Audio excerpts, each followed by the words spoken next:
Hello and welcome to this quick little indie zombie vlog review. Today I'm talking about HuntDown and Void Bastards.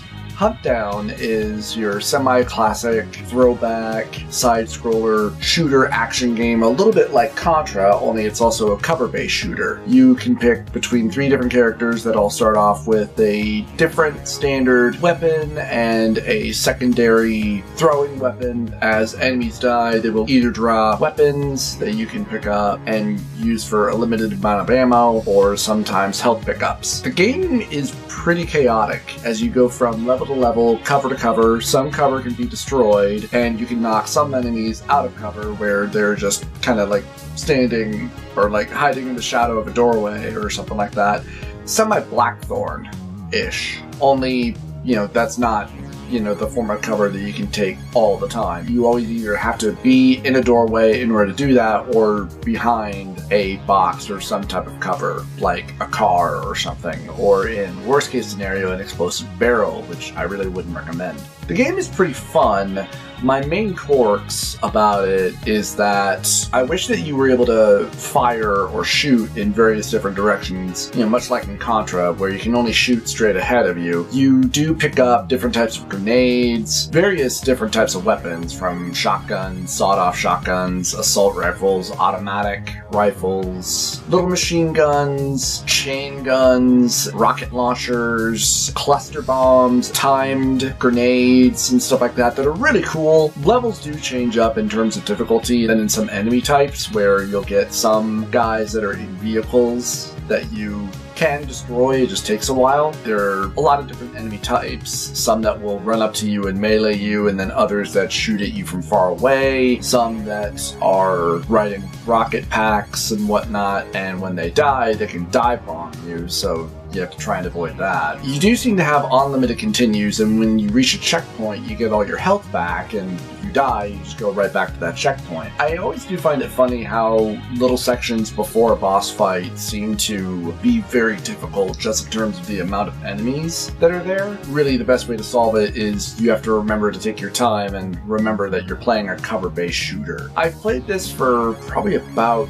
3.5 hours. I would have wanted to beat it, but I was kind of losing interest just in terms of the difficulty. At least I was actually having fun with this in terms of the levels and, and the varying amount of weapons. You also get melee weapons, but I just avoided just picking those up, preferring to keep things at a distance. I like the fact that you can change your character at just about any time. You would probably just have to restart a level if you did that in the middle of a level, but levels also have, I'm guessing, like special things that you can get if you achieve certain things, like if you don't die like throughout a stage, which I was never able to do. I was always only able to do the first thing, which was kill all the minions, but not the second one, which I don't remember what it was. But overall, I thought it was very enjoyable, and is also another game that has co-op play in it, so I'd be interested to check that out.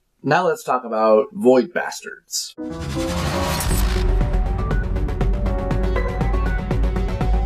Void Bastards is a first-person shooter, semi-survival, I guess kind of roguelike, because every time your character dies, you get a new randomly created one. I say random because it felt random at first, but then when I did a second playthrough on a lower difficulty, it seemed to generate the same character, but I guess in terms of roguelikes, it only gets that way for the different ships that you go to and decide to dock with, where basically your main mission is to obviously get to the end to get some sort of conscription or something, because you're obviously a felon that's maybe on parole in this futuristic prison system, but you have to find stuff in order to keep the ship going. Like, you have a specific stock of fuel and food that you can use to jump from one area to the other, and you can decide, when to dock or not, but you'll have to worry about running low on fuel or food. Basically, every time you die, you go back to the beginning, but your character, or your new character, still retains anything that your previous character had found or made. As you go through these different ships, you get various different enemy types, and basically you're just scrounging. Usually the best tactic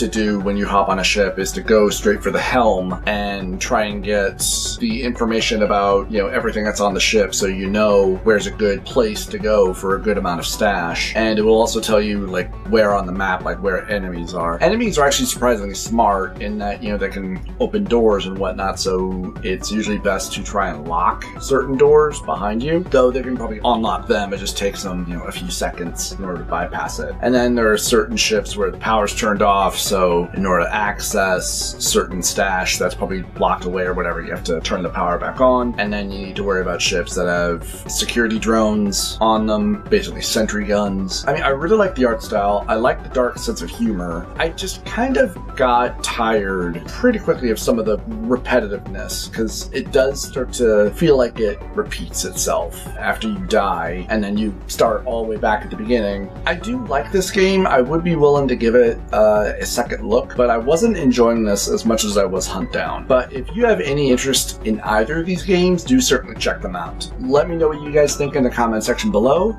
Please give this video a like or subscribe if you enjoyed it. I would really appreciate it. Support me on Patreon. All links are down in the description. Special thanks, of course, to my editor, Nick, for helping me out on all these videos. And I'll see you next time.